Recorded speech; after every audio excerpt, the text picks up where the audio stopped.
રાજ્યમાં વધ્યો તસ્કરોનો ત્રાસ। મોંઘવારીના જમાનામાં સોના ચાંદીની દુકાનો અને ભગવાનના ધામ છે તસ્કરોના નિશાને।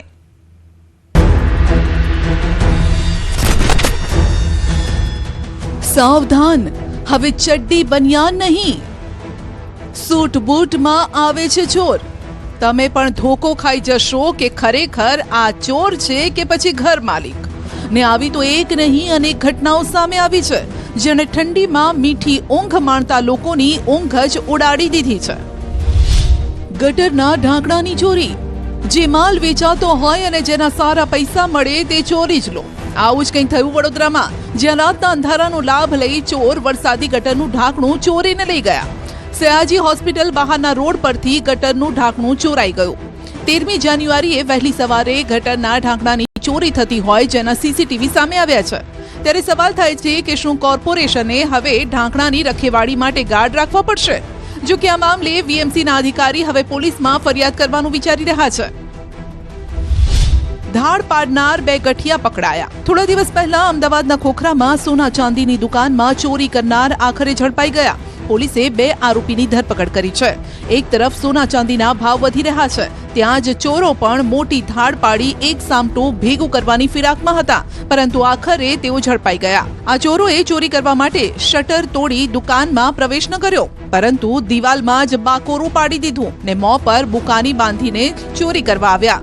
જો કે જેના સીસીટીવી પણ સામે આવ્યા છે। આમાં ચોરોનો ચહેરો નથી દેખાતો, છતાં પણ પોલીસે તેમની ભાળ મેળવી લીધી। ક્રાઇમ બ્રાન્ચે અશ્વિન ખડિયા નામના આરોપીની ધરપકડ કરીને જેલના સળિયા પાછળ ધકેલી દીધો। ભગવાનના દાગીના લૂંટવા આવ્યા 3 ચોર। બોલો, ભગવાનના ધામને લૂંટવા આવ્યા 3 ચોર। જેમ જેમ મોંઘવારી વધી રહી છે, લોકોના કામ ધંધા મરી પરવાર્યા છે, તેવામાં આવી ટોળકી શોર્ટકટ રસ્તો અપનાવી રહી છે। આ વખતે મહીસાગરના બાલાસિનોરમાં મંદિરને ચોરોએ નિશાન બનાવ્યું। 3 ચોર મંદિરમાં પ્રવેશતા દેખાય છે। સતકેવલ મંદિરમાં મધરાત્રે તસ્કરો આવ્યા જે કેમેરામાં કેદ થયા। અંદાજિત 1 લાખના આભૂષણોની ચોરી પણ કરી લીધી। પોલીસે સીસીટીવીના આધારે તપાસ શરૂ કરી છે। જો કે આ ઘટના બાદ લોકોમાં રોષ છે કે કેવો જમાનો આવ્યો છે જ્યાં લોકો ભગવાનને પણ નથી છોડતા। વૃદ્ધની આંખમાં મરચાની ભૂકી નાખી। વડોદરામાં ચોરે ચોરી કરવા માટે નવી રીત અપનાવી। કોઈ તેને પકડી ના લે અને આરામથી તે પોતાના કામને અંજામ આપી શકે માટે વૃદ્ધની આંખમાં નાખી દીધું મરચું। વડોદરાના વારસિયા વિસ્તારની ચતુર પાર્ક સોસાયટીની આ ઘટના છે। વૃદ્ધ પોતાના દુકાનથી ઘરે પરત ફરતા હતા ત્યારે ચોરને એમ કે તેમની પાસે રોકડ રકમ હશે જે લૂંટવા માટે તે આવ્યો, પરંતુ ફાવી ન શક્યો। ભાગવા જતા ચોર પકડાઈ ગયો। સ્થાનિકોએ એક લૂંટારૂને પકડી પાડ્યો, જ્યારે કે અન્ય આરોપી ફરાર થઈ ગયો, જેની શોધખોળ હાથ ધરાઈ છે। અંકલ અમારા ગાડી છે, જોબ પર એમના દુકાન પરથી આવતા હતા અને એની અંદર ઉતરતા હતા અને મરચું નાખ્યું અને મરચું નાખ્યા પછી એમને દેખાયું નહીં એટલે પેલો લૂંટ કરીને નહીં ગયા। એમાં એક જણ પકડી ગયો, એની ગાડી ચાલુ ના થઈ એટલે પકડ્યો અને એને પકડીને પોલીસને હવાલે કર્યો। ગાડીના અંદરમાં નંબર પ્લેટો છે, 3 નંબર પ્લેટો અલગ અલગ નંબર છે। હા, એ કઈ એવું કઈ સાથે પકડ છે ખાલી। એટલે તમને શું લાગે છે કે એ લૂંટ જ કહેવાય ને, મરચું નાખીને લૂંટી એટલે લૂંટ જ કહેવાય। લોખંડની પ્લેટની ચોરી। સુરતના કામરેજના પરબગામમાં ચોરીની અજીબ ઘટના બની। સોના ચાંદી રોકડ મોબાઈલની ચોરી કરતા ચોર તો તમે જોયા હશે, પરંતુ આ ગામમાં તો બાંધકામ સાઇટ પર થઈ ચોરી। ગામની સીમમાં બાંધકામ ચાલતું હતું। ચોરને શું સૂઝ્યું તો લોખંડની પ્લેટ સહિતનો સામાન ચોરી ગયો। એટલું જ નહીં, આ સામાનની ફરિયાદ નોંધાતા કામરેજ પોલીસ હરકતમાં આવી તો ખબર પડી કે ચોર ચોરેલો સામાન રિક્ષામાં લઈને વેચવા નીકળ્યો હતો। જો કે ત્યાં જ તે ઝડપાઈ ગયો। રિક્ષામાંથી લોખંડની પ્લેટ અને લાકડાની પ્લેટો પણ મળી આવી છે। 2 મહિનામાં 3જી ચોરી। શિયાળામાં જ્યાં લોકો મીઠી નીંદર માણી રહ્યા છે, ત્યાં જ તસ્કરો લાગ જોઈને ચોરીને અંજામ આપી રહ્યા છે। અંકલેશ્વરની અમરદીપ સોસાયટીમાં તસ્કરો ત્રાટક્યા। ચોરી કરવા આવેલા 2 તસ્કરોએ બંધ મકાનને નિશાન બનાવ્યું। ઘરમાં પ્રવેશવા માટે તેઓએ ગ્રીલ તોડી નાખી, દરવાજો ખોલવાનો પ્રયાસ કર્યો। મકાન માલિકે સીસીટીવી ચેક કરતા તસ્કરો દેખાયા તો તેઓએ પાડોશીને બોલાવ્યા। જો કે પાડોશી પહોંચે તે પહેલા જ તસ્કરો રફુ ચક્કર થઈ ગયા। તસ્કરોના કરતૂતો સીસીટીવીમાં કેદ થયા છે। છેલ્લા 2 મહિનામાં 3જી વખત ચોરીનો આ પ્રયાસ થતા વિસ્તારમાં ભયનો માહોલ છે। 2 મંદિરમાં ચોરી કરનાર ઝડપાયા।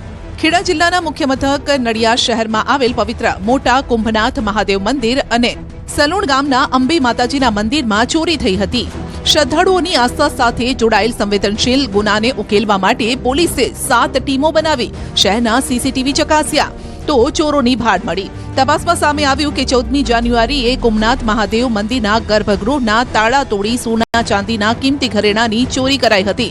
તો 8 જાન્યુઆરીએ સલુણ ગામના અંબે માતાજીના મંદિરમાં આ ચોરોએ ધાડ પાડી હતી. પોલીસે ચોર પાસેથી 13 કિલો ચાંદીની વસ્તુઓ, જેમાં 7 કિલોની 5 નાગવાડી મૂર્તિ, 2 કિલોની ચાંદીની ગાગર, ચાંદીના પગરખા, છત્તર, મુગટ અને બુટ્ટી કબજે કરી છે.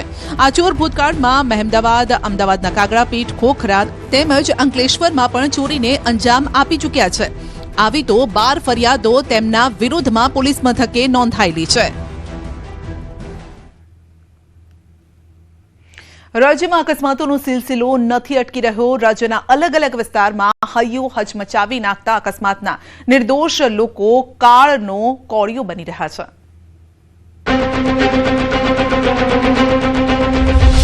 રાજ્યના રસ્તાઓ બન્યા રક્તરંજિત. છેલ્લા 24 કલાકમાં 5 ગંભીર અકસ્માત. છેલ્લા 24 કલાક દરમિયાન અલગ અલગ જિલ્લાઓમાં માર્ગ અકસ્માતની 5 ગંભીર ઘટનાઓ બની છે. વાવ થરાદમાં 12 કલાકમાં 2 અકસ્માત થયા. પાટણમાં 2 સગા ભાઈઓને નડ્યો અકસ્માત. તો અમદાવાદમાં બીઆરટીએસ કોરિડોરમાં રેલિંગ સાથે અથડાતા દીકરીની નજર સામે પિતાનું મોત. સુરતમાં પણ બીઆરટીએસ ટ્રેકમાં લોખંડની રેલિંગ સાથે કાર ધડાકાભેર સાથે અથડાઈ. પંજાબમાં કાર અકસ્માતમાં 5 ગુજરાતીઓના મોત. પંજાબમાં સર્જાયેલા એક ભયાનક માર્ગ અકસ્માતમાં 5 ગુજરાતીઓના મોત નીપજ્યા છે. ભટિંડામાં નેશનલ હાઈવે પર ડિવાઈડર સાથે ફોર્ચ્યુનર કાર અથડાતા ગુજરાતના વાવથરા જિલ્લાની મહિલા કોન્સ્ટેબલ સહિત 5 લોકોના મોત થયા. આ અકસ્માત ભટિંડા જિલ્લાના ગુડતરી ગામ પાસે થયો. ટક્કર એટલી ભયાનક હતી કે ફોર્ચ્યુનર કાર આખી પડીકું વળી ગઈ. હાલ શિયાળાની ઋતુમાં પંજાબમાં ઠંડી અને ગાઢ ધુમ્મસનું સામ્રાજ્ય છે, જેના કારણે રસ્તા પર આગળ કંઈ નથી દેખાતું. આ સ્થિતિમાં કાર ડિવાઈડર સાથે જોરદાર ટકરાઈ હતી. અકસ્માતમાં મોતને ભેટેલા તમામ લોકો વાવથરા જિલ્લાના છે. એક સાથે 5 લોકોના મોતના સમાચાર મળતા બનાસકાંઠાના દિયોદર અને વાવ પંથકમાં માતમ છવાઈ ગયો. બીઆરટીએસ કોરિડોરમાં પિતા પુત્રીનો અકસ્માત. એક્ટિવા રેલિંગ સાથે ધડાકાભેર અથડાયું. આસ્ટોડિયા દરવાજા પાસે મોડી રાત્રે એક્ટિવા પર પિતા પુત્રી જઈ રહ્યા હતા અને ત્યારે બીઆરટીએસની રેલિંગમાં અકસ્માત સર્જાયો. પિતા પુત્રી એક્ટિવા પર પૂર ઝડપે બીઆરટીએસની રેલિંગમાં અથડાતા એક્ટિવા ચાલક પિતા કેતન પંચાલનું સ્થળ પર જ ગંભીર ઈજાના કારણે મોત થયું. જ્યારે કે 16 વર્ષની પુત્રીને માથામાં ઈજા થઈ છે. સારવાર માટે હોસ્પિટલ ખસેડાઈ. દીકરીની નજર સામે જ પિતાનું મોત થયું. 2 સગા ભાઈઓને નડ્યો અકસ્માત. પાટણમાં ગંભીર અકસ્માતની ઘટના બની છે. વહેલી સવારે શાકભાજી વેચીને પરત ફરતા 2 સગા ભાઈઓને ટ્રકે ટક્કર મારતા એકનું ઘટનાસ્થળે મોત થયું. બંને ભાઈઓ શાકભાજી વેચીને રિક્ષામાં પરત ફરી રહ્યા હતા અને ત્યારે હારીજ 3 રસ્તા નજીક માખણીયા વિસ્તારમાં ટ્રકે રિક્ષાને જોરદાર ટક્કર મારી. ટક્કર એટલી જોરદાર હતી કે રિક્ષાનું કચ્ચર ઘાણ પડી ગયો. અકસ્માત થતાની સાથે જ આસપાસના લોકો મોટી સંખ્યામાં ઘટના સ્થળે દોડી આવ્યા અને બચાવ કામગીરી હાથ ધરી. પરંતુ ત્યાં સુધીમાં એક ભાઈનું મોત નીપજ્યું હતું, જ્યારે કે ગંભીર રીતે ઈજાગ્રસ્ત બીજા ભાઈને સારવાર માટે હોસ્પિટલ ખસેડાયો. વાવ થરાદમાં 12 કલાકમાં 2 ગંભીર અકસ્માત. ટ્રેક્ટર અને સ્કોર્પિયો વચ્ચે ટક્કર. પ્રથમ અકસ્માત ભાભર હાઈવે પર જલારામ ગૌશાળા પાસે થયો. ટ્રેક્ટર અને સ્કોર્પિયો વચ્ચે ગમફાર અકસ્માતમાં 3 લોકો ઈજાગ્રસ્ત થયા, જેમને સારવાર માટે હોસ્પિટલ ખસેડાયા. ટ્રક અને દૂધનું ટેન્કર જેની વચ્ચે અકસ્માત. બીજો અકસ્માત લુદ્રા પાસે થયો, જ્યાં વહેલી સવારે ટ્રક અને દૂધના ટેન્કર વચ્ચે જોરદાર ટક્કર થઈ, જેમાં ટેન્કર ચાલકનું મોત નીપજ્યું. દિયોદર પોલીસે અકસ્માત મામલે ગુનો નોંધીને મૃતકના મૃતદેહને પોસ્ટમોર્ટમ માટે મોકલ્યો. ભાદર પુલ પર રિક્ષા પલટી ગઈ. રાજકોટના ધોરાજીના ભાદર નદી પરના પુલ પર ખજુરડા ગામના રિક્ષા ચાલકની રિક્ષા પલટી ગઈ. છકડો રિક્ષા પલટી જતા રિક્ષા ચાલક વિશાલ પરમારને માથાના ભાગે ગંભીર ઈજા પહોંચી, જેને સારવાર માટે જૂનાગઢ ખસેડાયો. બેકાબુ કાર બીઆરટીએસ રેલિંગ સાથે અથડાઈ. કારનો કચ્ચર ઘાણ વળેલો જોઈને જો તમને અંદાજો આવી ગયો હશે કે કાર કેટલી સ્પીડમાં હશે. સુરતના ઉધના સ્વામિનારાયણ મંદિર પાસે બીઆરટીએસના ટ્રેકમાં લોખંડની રેલિંગ સાથે બેકાબુ કાર ધડાકાભેર સાથે અથડાઈ. આ ટક્કર એટલી ભીષણ હતી કે કારનો બુકડો જ બોલી ગયો. કારને નુકસાન થયું અને કારમાં બેઠેલાને કોઈ ઈજા પહોંચી છે કે નહીં તે જાણી શકાયું નથી. ફરી શહેરમાં રફતારનો કહેર સામે આવ્યો છે. બીઆરટીએસ ટ્રેકમાં રફતારનો આ કહેર અન્ય કોઈને પણ નુકસાન પહોંચાડી શક્યો હોત. ભાજપના સાંસદ મનસુખ વસાવા અને આપના ધારાસભ્ય ચૈતર વસાવા વચ્ચે એકબીજાના કટ્ટર વિરોધી આમ તો ગણાય છે, પરંતુ નર્મદા જિલ્લાની સંકલન સમિતિની બેઠકમાં અધિકારીઓને ખખડાવવામાં બંને નેતાઓના એકસૂર જોવા મળ્યા.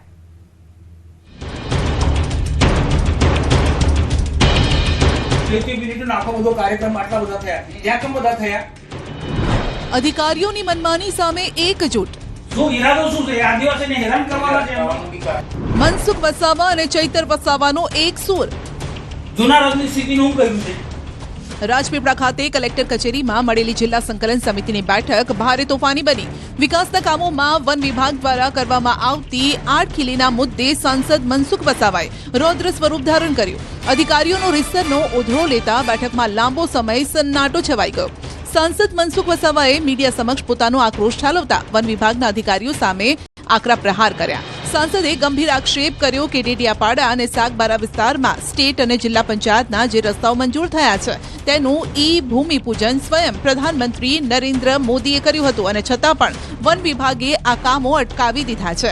સાંસદે અધિકારીઓને ક્રેક મગજના ગણાવી સવાલ કર્યો કે જંગલ વિસ્તારના રસ્તાઓ અટકાવી દેવાયા છે તો પછી વિકાસ કઈ રીતે કરવો. ખાસ કરીને ફોરેસ્ટ વિભાગમાં કે સ્ટેચ્યુ ઓફ યુનિટીના ઘણા પ્રોજેક્ટો બન્યા અને જિલ્લાની અંદર ઘણા બધા રિઝર્વ ફોરેસ્ટ સેન્ચ્યુરીની અંદર રોડ રસ્તા બન્યા. ભૂતકાળની અંદર ત્યારે રસ્તા બન્યા, પુલો બન્યા, ત્યારે આવું રીતના રોકટોક કોઈ નથી કરી. હમણાં બંને વિભાગના ડીએફઓ, સ્ટેચ્યુના ડીએફઓ છે અને નર્મદાના ડીએફઓ, બંને ડીએફઓ એવા વિચિત્ર પ્રકારના પાણી છે ને તે સરકારે કરોડો રૂપિયાની ગ્રાન્ટ આપે છે. તે કોઈને કોઈ ફોરેસ્ટના કાયદા બનાવી ફોરેસ્ટના કાયદાઓનું બહાનું બતાવીને એ કામ અટકાવી દેશે. તો કામ અટકાવી દેશે તો આ નર્મદા જિલ્લાનો ફોરેસ્ટ વિલેજનો ગામોનો કઈ રીતના વિકાસ થશે? સરકાર ખૂબ વિકાસ કરવા માંગે છે અને ગ્રાન્ટ પણ આપે છે, પણ ક્રેક મગજના અધિકારીઓ, ફોરેસ્ટ વિભાગના અધિકારીઓ લોકોની વાતને સમજતા નથી. અધિકારીઓને ખખડાવવામાં સાંસદની સાથે ધારાસભ્ય ચૈતર વસાવા પણ એક સૂરમાં જોવા મળ્યા. ડેડિયાપાડાના ધારાસભ્ય ચૈતર વસાવાએ પણ અધિકારીઓ સામે ભારે રોષ વ્યક્ત કર્યો. સંકલન સમિતિમાં સાંસદ શ્રી, જિલ્લા પ્રમુખ શ્રી કે ધારાસભ્ય શ્રીઓ કોઈ પણ પ્રશ્નો મૂકે છે તો એ જિલ્લાના લોકોના હિતના પ્રશ્નો હોય છે. જે અમારી સમક્ષ આવતી રજૂઆતો અમે પ્રશાસન સમક્ષ મૂકીએ છીએ, પણ પ્રશાસન એ પ્રશ્નના નિરાકરણમાં એમને રસ ના હોય એ પ્રકારે સંકલનમાં થઈ જશે એમ કરીને કોરમ પૂરું કરતા હોય છે. આજે પણ અધિકારીઓ સાથે એ જ બાબતને લઈને અમે આક્રમકતાથી બધાએ રજૂઆતો કરી છે. ઘણી જગ્યાએ રોડના કામો પેન્ડિંગ બંધ છે. જંગલ ખાતાવાળા એક બાજુ એમના પ્રોજેક્ટો રાતોરાત મંજૂર કરી દેતા હોય છે અને લોકોના જે જૂના રોડ છે એને પણ બનાવવા દેવામાં નથી આવતો. તો ક્યાંક ને ક્યાંક અધિકારીઓ પોતે માય બાપ હોય એવું વર્તન કરતા હોય છે. પણ અહીંયા અમે ચૂંટાયેલા પ્રતિનિધિ છે, જે પણ અધિકારી આદિવાસી વિરોધી માનસિકતા બતાવશે એવા અધિકારીઓ સામે અમે એ ભાષામાં વાત કરવા માટે પણ તૈયાર છે. આ બેઠકે સાબિત કરી દીધું કે નર્મદા જિલ્લામાં શાસક પક્ષ અને વિપક્ષ બંને વિકાસના મુદ્દે અધિકારી શાહી સામે એકજૂથ થઈ લડવાના મૂડમાં છે. પ્રજાના પ્રશ્નોને લઈને જિલ્લા સંકલન સમિતિની બેઠકમાં ભાજપના 3 ધારાસભ્યોની ગેરહાજરી જોવા મળી, જે ચર્ચાનો વિષય બની.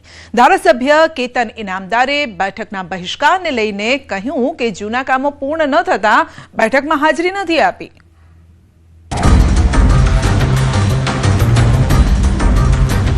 તંત્ર અને ચૂંટાયેલા પ્રતિનિધિઓ આમને સામને.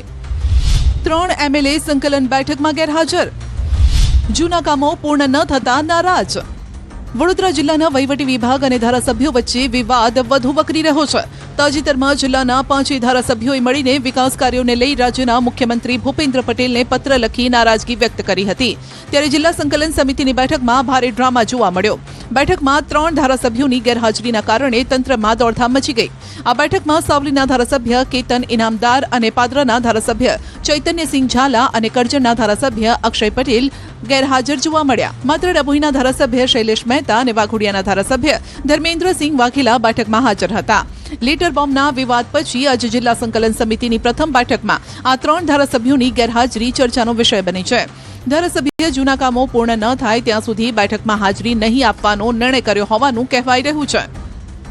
અગાઉના સંકલન સમિતિના પ્રશ્નો જે આજ દિવસ સુધી એનું નિરાકરણ નથી આવ્યું અને પ્રશ્ન ખૂબ મહત્વના અને ખૂબ લોક ઉપયોગી અને નાણાં એવા કામોને પણ જો ગંભીરતાથી ના લેવાતું હોય અને દરેક પ્રશ્નની અંદર દરેક સંકલનની અંદર અમારા એના એ જ પ્રશ્ન માટે જવાનું હોય અને આ એક અગત્યની મહત્ત્વની બેઠકને ખાલી ફોર્માલિટી તરીકે પૂરી કરવામાં આવતી હોય તેનો ભાગ બનવા હું નથી માગતો. જનતાના પ્રતિનિધિએ પ્રજાના રોષનો ભોગ બનવું પડતું હોય છે ક્યારે? હું 100% એવું માનું છું કે પ્રજાના રોષનો ભોગ બનવા કરતાં જનતાના પ્રતિનિધિ તરીકે પ્રશ્નોને વાચા આપવી એ દરેક જનપ્રતિનિધિનું એક કામ હોય છે અને એક અધિકારીનું પણ એક આ ફરજ અને જવાબદારી હોય છે. જ્યારે આવી રીતે એમની મમતની અંદર અને પ્રજાને નુકસાન થતું હોય ત્યારે હું આ અધિકારીને ખાલી માત્ર ને માત્ર એક જાડી ચામડીના વ્યક્તિ તરીકે જોઈશ કે એમને પોતાને જ્યારે એમને પણ મળેલી સત્તાનો સદુપયોગ કરી અને લોકોના પ્રાણ પ્રશ્નને વાચા આપવાની જગ્યા એમની મમતમાં રહે છે. કરજણના ધારાસભ્ય અક્ષય પટેલે ધાર્મિક પ્રસંગને લઈને દ્વારકા હોવાથી બેઠકમાં હાજર ન રહેવાનું કારણ આપ્યું, જ્યારે કે પાદરાના ધારાસભ્ય ચૈતન્યસિંહ ઝાલા પોતાના વિસ્તારમાં વિવિધ કાર્યક્રમોમાં વ્યસ્ત હોવાના કારણે ગેરહાજર રહ્યા હોવાનું કહેવાઈ રહ્યું છે. બીજી તરફ ડભોઈ વિધાનસભાના ધારાસભ્ય શૈલેષ મહેતા અને ધર્મેન્દ્રસિંહ વાઘેલાએ જિલ્લા પંચાયતના પ્રમુખ ગાયત્રીબા મહિડા તથા સાંસદ ડોક્ટર હેમાંગ જોશી સાથે અલગ અલગ બેઠક કરી હતી. આ બેઠક જિલ્લા સંકલન શરૂ થાય તે પહેલા તમામ પદાધિકારીઓ વચ્ચે યોજાઈ હતી. વિવાદની વચ્ચે બેઠકમાં ભાગ લેવા પહોંચેલા ધર્મેન્દ્રસિંહ વાઘેલાને જ્યારે કેતન ઇનામદારના વિરોધ અંગે વાત કરી તો તેમણે આ બાબતે અજાણ હોવાનું કહ્યું. અમને ખ્યાલ અને વિશ્વાસ છે કે અમારા જે કંઈ પડતર પ્રશ્નો છે એનો યોગ્ય નિકાલ વહેલામાં વહેલી તકે આવશે એવી મને ખાતરી. સંકલનની અંદર કોઈ પણ ધારાસભ્યને વ્યક્તિગત કામ હોઈ શકે એના માટે ના આવ્યા હોય, બાકી કોઈ સંકલનનો વિરોધ કરવાનો પ્રશ્ન નથી. અલ્ટિમેટ વહીવટી તંત્ર કે ચૂંટાયેલી પાંખ એ કોઈ અલગ નથી. આ બંને એ પ્રજાને જવાબદેહ છે, પ્રજા માટે છે અને એટલા જ માટે પ્રજા જે કોઈ પ્રશ્ન લાવે એનું સંયુક્ત મળીને એનું નિરાકરણ લાવવું, એમાં પડતી ટેકનિકલ જે ગ્લિચ હોય તો ટેકનિકલ જે અંદર પ્રોબ્લેમ ઉભા થતા હોય એને સરળતાથી સોલ્વ કરવા માટે આ સંકલનો હોય છે. હવે આવા કેટલાય પ્રશ્નો હોય છે જે ટેકનિકલ કારણસર શક્ય હોતા નથી. બાકી વહીવટી તંત્ર હોય કે ચૂંટાયેલી પાંખ હોય, આ બંને એ હંમેશા નાગરિકોના પ્રશ્નો સોલ્વ કરવાનો જ પ્રયત્ન કરે. શું વડોદરા ભાજપમાં અંદરો-અંદર ડખા ચાલી રહ્યા છે? જિલ્લામાં ચાલી રહેલા આ આંતરિક કલહની અસર કલેક્ટર કચેરીમાં સ્પષ્ટ દેખાતી હતી. જિલ્લા કલેક્ટર બેઠકમાં ઉદાસ ચહેરે હાજર થયા હતા. ચૂંટાયેલા પ્રતિનિધિઓની ગેરહાજરીમાં સંકલનનો હેતુ જ મરી પરવાર્યો.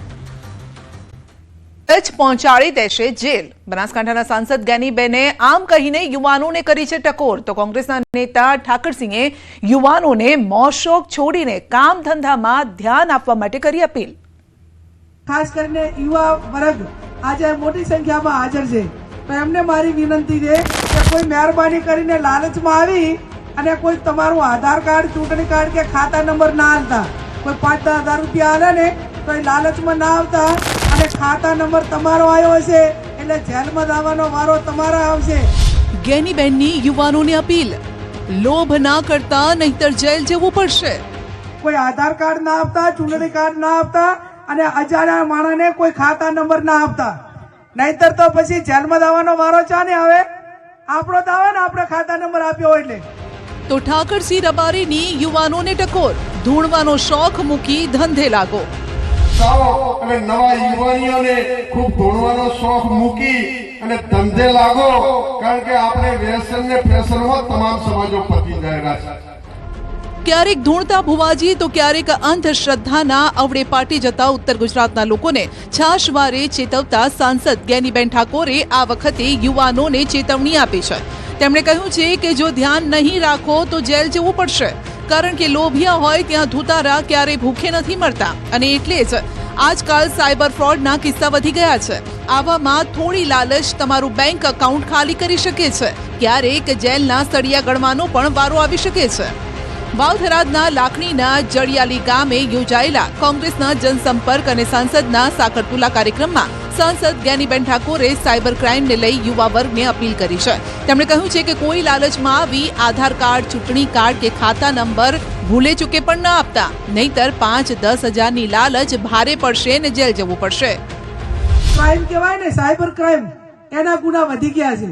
અને વધ્યા છે એનું કારણ શું છે કે કોઈ મહેરબાની કરીને લાલચમાં આવી અને કોઈ તમારું આધાર કાર્ડ, ચૂંટણી કાર્ડ કે ખાતા નંબર ના આલતા, કોઈ 5-10 હજાર રૂપિયા આલે ને તો એ લાલચમાં ના આવતા, કરોડો રૂપિયા બહારના તમારા ખાતામાં આવશે. એથી તમને 10,000 આલ્યા હશે એ ઉપાડી લેશે અને ખાતા નંબર તમારો આવ્યો હશે એટલે જેલમાં જવાનો વારો તમારો આવશે. તો કોંગ્રેસના અન્ય એક નેતાએ યુવાનોને કામ ધંધે ચડવા માટે અપીલ કરી છે. સાથે જ કહ્યું છે કે ઢૂંઢવાના ધંધા છોડી દેજો, તેનાથી કોઈનું કંઈ ભલું નહીં થાય. પેટનો ખાડો પૂરવા જાતે જ મહેનત કરવી પડે છે ને જરૂર પડે તો કમાવા માટે ઘર પણ છોડવું પડે. વાવથરાદના દિયોદરના ગોદા ગામે શિકોતર માતાજીની પ્રાણ પ્રતિષ્ઠા યોજાઈ હતી. આ મહોત્સવમાં કિસાન કોંગ્રેસ પ્રમુખ ઠાકરસિંહ રબારીએ યુવાનોને વતન છોડવા માટે અપીલ કરી. આપ સૌને એટલું જ વગર આજથી કઈ કામે લાગો અને યુવાનોને કહું છું વ્યસન ફેશન ને વતન છોડી દો કે સમાજના દીકરાઓ વીઆઈપી ગાડી લઈને આવે પણ મેટલનો ધંધો કરે બહાર જતા રહ્યા વતન છોડી દીધું તો સુખી ત્યાં જેટલા જણા પરિવાર છે એ બરાબર છે બાકી 2 જણ ભાઈઓ 1-2 જણા બહાર જઈને ધંધો કરો. માત્ર ને માત્ર ભુવાજીઓને પણ વિનંતી કરું છું કે આપ આશીર્વાદ આપો અને જેટલા ભુવાજીઓ છો એ સમાજને આશીર્વાદ આપો અને નવા યુવાનીઓને ખૂબ દોડવાનો શોખ મૂકી અને ધંધે લાગો કારણ કે આપણે વ્યસન ને ફેશનમાં તમામ સમાજો પતી ગયેલા છે. જો કે આ પહેલા જ્ઞાનીબેન ઠાકોર પણ ઉત્તર ગુજરાતના લોકોને ભુવાઓની માયાજાળથી દૂર રહેવા માટે ચેતવી ચૂક્યા છે. માં આપના ધારાસભ્ય ગોપાલ ઇટાલિયા પર જામનગરવાળી થતા રહી ગઈ. ગોપાલ ઇટાલિયા પર જૂતું ફેંકાય તે પહેલા જ જૂતો ફેંકવાનો પ્રયાસ કરનારને દબોચી લેવાયો, જેણે કર્યા છે ચોંકાવનારા ખુલાસા. ગોપાલ ઇટાલિયા પર જૂતું ફેંકવાનો પ્રયાસ. જૂતું ફેંકવાનો પ્રયાસ કરનાર દબોચાયો. જૂતું ફેંકનારે કર્યો મોટો ખુલાસો. તમારે કે એને જૂતું મારવાનું છે કે આવું કામ કરવાનું છે, તમને પૈસા મળશે, આ રીતના કચ્ચા મળે પણ એ કે હું તમને અડધા કરાવી દઈ એમ કંઈક કહેતા હતા. જૂનાગઢ જિલ્લાના માળિયાહાટીના ગડુ ખાતે આયોજિત ખેડૂત સન્માન સભામાં અચાનક માહોલ ત્યારે ગરમાયો. જ્યારે વિસાવદરના ધારાસભ્ય ગોપાલ ઇટાલિયા સંબોધન કરી રહ્યા હતા ત્યારે એક શખ્સે તેમના પર જૂતું ફેંકવાનો પ્રયાસ કર્યો. આ ઘટના બનતાની સાથે ત્યાં હાજર રહેલા કાર્યકર્તા અને પોલીસ સ્ટાફે તાત્કાલિક હરકતમાં આવી જૂતું કાઢનાર વ્યક્તિને દબોચી લીધો. સદનસીબે આ ઘટનામાં કોઈ મોટી ઈજા કે અનિચ્છનીય બનાવ નહોતો બન્યો, પરંતુ રાજકીય આલમમાં આ ઘટનાને લઈને ભારે ગરમાવો જોવા મળ્યો. ગોપાલ ઇટાલિયા સાથે આ પ્રકારની ઘટના પહેલીવાર નથી બની. આ અગાઉ જામનગર ખાતે પણ એક કાર્યક્રમ દરમિયાન તેમના પર જૂતું ફેંકવાની ઘટના બની હતી. જામનગરની એ ઘટના બાદ ફરી એકવાર માળિયાહાટીનામાં એનું પુનરાવર્તન જોવા મળ્યું. જૂતું ફેંકવાનો પ્રયાસ સબીર મીર નામના શખ્સે કર્યો હતો, ત્યારે હવે જૂતું ફેંકનાર શખ્સે જે દાવો કર્યો છે તેનાથી ખળભળાટ મચી ગયો છે. જૂતું ફેંકનાર સબીર મીરે દાવો કર્યો છે કે દારૂ પીવડાવીને તેને જૂતું ફેંકવા મોકલ્યો હતો. આ ઉપરાંત 50,000 રૂપિયાની ઓફર પણ અપાઈ હતી. મીત નામ છે, કંડુરીનો મીત કરીને છે, રામજીભાઈનો છોકરો, પક્કાભાઈનો મીત ને એક બીજા બાપભાઈ રાજુભાઈ કરીને 4 વ્હીલ વાળા ભાઈ ને એક બીજા ભાઈ હતા, એની મારું નામ પોલીસમાં કોણ હતો ને એક કોક ભાઈ હતો ડ્રાઈવર કરીને, એ કે હું પોલીસમાં છે ને આમ છે ને તેમ છે, એ કે તમે કંઈ વાળ વાકો ના થવા દો, કે તમે કે આ વસ્તુ કરજો, એ કે જરૂર. ને મને માણાવદર ખાસ ગાડી તેડવા આવી હતી 4 વ્હીલ. હું પ્રોગ્રામ કરું છું, વગાડવાનું કરું છું. માણાવદર વગાડવા વહી ગયો તો મને ત્યાંથી તેડી ગયા ને જબરજસ્તી દારૂ પાઈને આવું વગાડવાનું કરે કે આ બગાડવાનું કરે કોકને. માળિયા ગોપાલભાઈ માથે મેં ચંપલનો ઘા કર્યો જૂતાનો, એ બધી મને કરાવનારા આ બધા નામ દીધા એ પોતે છે મીતભાઈ કરીને. પીધો તો કેટલો તને પાયો તો કેટલો? મને ઓલું અડધું ચપલું દીધું હતું. આ ઘટનાને લઈ ગોપાલ ઇટાલિયાએ વિરોધીઓને આડે હાથ લીધા. આ પ્રકારની ઘટનાઓ ભાજપની હતાશા નિરાશાનું પરિણામ ગણાવી છે. જ્યારથી વિસાવદર વિધાનસભાના ખેડૂતોએ ગુજરાતની 30 વર્ષથી સત્તામાં બેઠેલી પાર્ટી ભાજપને ઐતિહાસિક રીતે હરાવી છે, ઐતિહાસિક રીતે પરાજય આપ્યો છે, ત્યારથી ભાજપની અંદર એક ગુસ્સો અને મારા પ્રત્યેની એક નારાજગી છે. અને એટલે જ્યાં જ્યાં મારી સભા થાય છે ત્યાં ત્યાં ભાજપ અમારી સભાઓને વેરવિખેર કરવા, સભામાં ડિસ્ટર્બન્સ ઊભું કરવા માટે થઈ માણસો મોકલે છે. મૂળ વાત તો એ છે કે 30 વર્ષથી પૂર્ણ બહુમતીની સરકાર બીજેપીની હોવા છતાંય વિપક્ષોની સભામાં માણસો મોકલવા પડે છે સભાને ડિસ્ટર્બ કરવા માટે. તો એ મને એવું લાગે છે કે ભાજપની સૌથી મોટી નિરાશા દેખાઈ આવે છે, એમાંથી હતાશા દેખાઈ આવે છે. આમ તો ભાજપના લોકો વિસાવદરની ચૂંટણી પછી માનસિક રીતે તો ભાંગી ગયા છે, માનસિક રીતે તો એ હતાશ થઈ ગયા છે. હવે ખરેખર વાસ્તવિક રીતે પણ હારે ત્યાં સુધીની સંઘર્ષ અમારો બાકી છે. ગોપાલ ઇટાલિયા પર જૂતું ફેંકવાની બીજી ઘટના. આમ આદમી પાર્ટીના નેતા ગોપાલ ઇટાલિયા પર જૂતું ફેંકવાની આ બીજી ઘટના છે। આ પહેલા 5 ડિસેમ્બર 2025ના રોજ જામનગરમાં આમ આદમી પાર્ટીની જનસભા દરમિયાન આવી ઘટના બની। જ્યારે ગોપાલ ઇટાલિયા સભાને સંબોધિત કરી રહ્યા હતા ત્યારે છત્રપાલસિંહ જાડેજા નામના વ્યક્તિએ ગોપાલ ઇટાલિયા પર જૂતાનો ઘા કર્યો હતો, જેમના પર એક વખત જૂતું ફેંકાયું અને બીજી વાર જૂતું ફેંકવાનો પ્રયાસ કરવામાં આવ્યો। તેમણે એટલે કે ગોપાલ ઇટાલિયાએ 2 માર્ચ 2017ના દિવસે ગુજરાત વિધાનસભાની બહાર તત્કાલીન ગૃહમંત્રી પ્રદીપસિંહ જાડેજા પર જૂતાનો ઘા કર્યો હતો। જ્યારે તેઓ મીડિયાના સવાલોનો જવાબ આપતા હતા અને કેમેરા ચાલુ હતા ત્યારે ગોપાલ ઇટાલિયાએ આવી હરકત કરી હતી। ત્યારે ગોપાલ ઇટાલિયા જૂતું ફેંકવાને લઈને ચર્ચામાં આવ્યા હતા। હવે ધારાસભ્ય ગોપાલ ઇટાલિયા પોતાના પર જ જૂતાના ઘાને લઈને ચર્ચામાં છે।